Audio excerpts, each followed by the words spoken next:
which the Simpson-Bowles Commission recommended, by the way, and which Paul Ryan is recommending, by the way.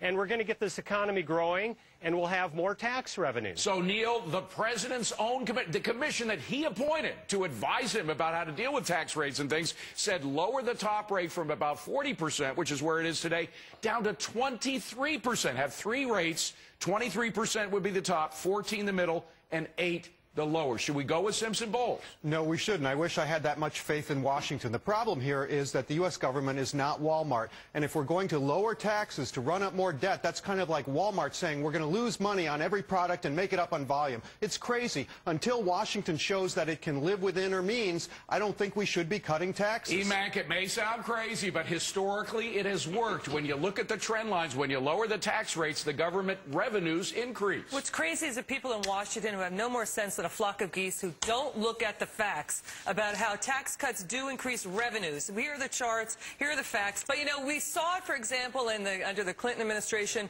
when the Clinton administration hiked taxes on the upper bracket. That brought in less than half of the revenue that cuts in the capital gains tax and the death tax brought in by 1996. Even Russia is going to a flat tax. Russia has gone to a flat tax. And, David, Russia has seen its tax revenues booming. It's coming in. That's why China is now finding the flat tax appealing, or flatter rates appealing. Well, Morgan, here's what happens. We saw the rates come down, and look what happens to the revenues. Revenues go up when the tax rates come down.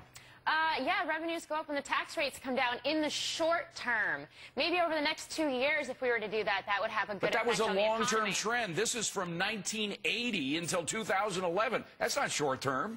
You know, I'm sorry, but I don't think cutting taxes is going to be enough for our longer-term problem here with our economy. And actually, the Congressional Budget Office published a huge intensive report back in fall looking at this issue as well. And while those tax cuts might jumpstart the economy in the short term, in the long term, it would mean a reduction in income and create more government debt, which we do not need more of. But it's also been proven that the CBO has been off by a factor of $150 billion or more in its tax revenue or tax hike estimates in terms of the revenue that will be brought in. So those numbers really can't be trusted. And Dennis, the president's own commission, I don't want to repeat myself here, but they recommended lowering the top rate down to 23% and getting rid of all of those special deals that the big corporations get. One reason that 30 years after the Reagan Revolution, we still have to even have a fight over the idea that cutting taxes will bring in more revenue is because government has never truly cut spending to go along with that. We just kept spending more and more. And even during the Reagan era, they spent so much more on defense, you couldn't see the really good effect of that if we could cut those taxes but also cut spending. And that's why even if the theory is wrong, even if tax revenue won't go up, let's cut taxes to force government to cut spending. Well, of course, Rich, a lot of people would say Bill Clinton saw the benefit of raising the defense spending during the Reagan administration because he got the benefit of the peace dividend. But what about that real cutting? What we need to do, maybe bring rates down is fine, but we really have to get into cutting spending. Well, you have to do both, clearly, and you have to broaden the tax base.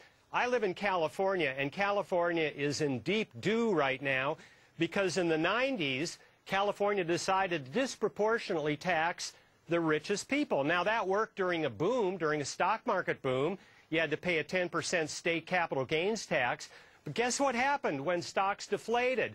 All of a sudden, revenues collapsed.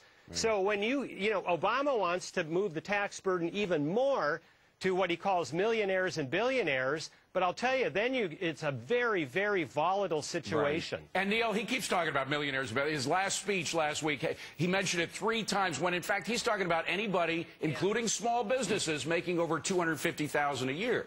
Obviously, it's not just the fat cats that President Obama would like to talk about are going to get hit here.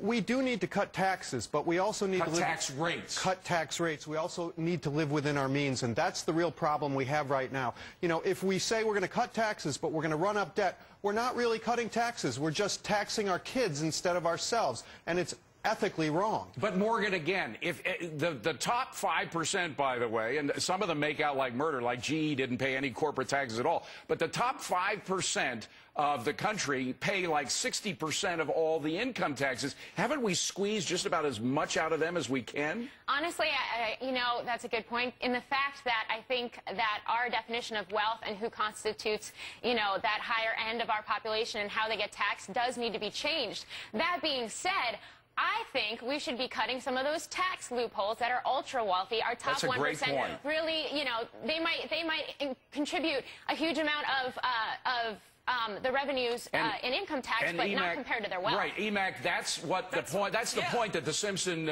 deal was making, was that you can lower the top rates if you get rid of all those special deals and deductions. Yeah, you want the rich to pay more, but you want them to pay at a lower rate and knock out the loopholes, knock out the deductions. That's the key, and that's the dream of the flat tax. You would bring in more revenue if you'd stop people gaming the system and stop having the government put their own thumbs on the scale and picking the winners in the economy. I mean, the president That's for the market to do, not for the White House. That's exactly right. The president ran with two other vice presidential running mates, audacity and hope. He had the audacity not to talk about in his speech this week about how under Nancy Pelosi, the government added the equivalent of Germany and Russia in debt on the backs of the American taxpayer. A couple things for you to remember, guys, that in 1913, when they first started this income tax thing, definition of rich by today's income annually was $5 million a year. Today, we think anyone over $250 is rich. Wow. Also, 40% of Americans do not pay any income tax at all. And I know it sounds terrible,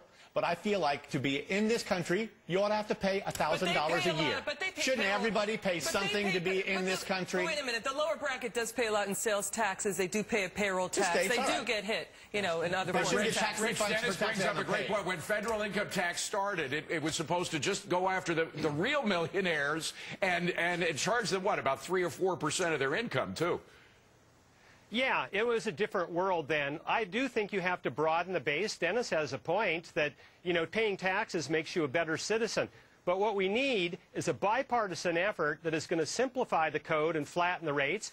That's what Simpson-Bowles is all about. And by the way, that's what we did in 1986. You know, in 1986, we'd already had the first round of Reagan tax cuts, but in 1986, we radically simplified the tax code, cut out loopholes. A lot of industries were pretty tweaked about that, but it set up a boom for the next 15 years. All right, it's time to do it again. The president should listen to his own report. Coming up.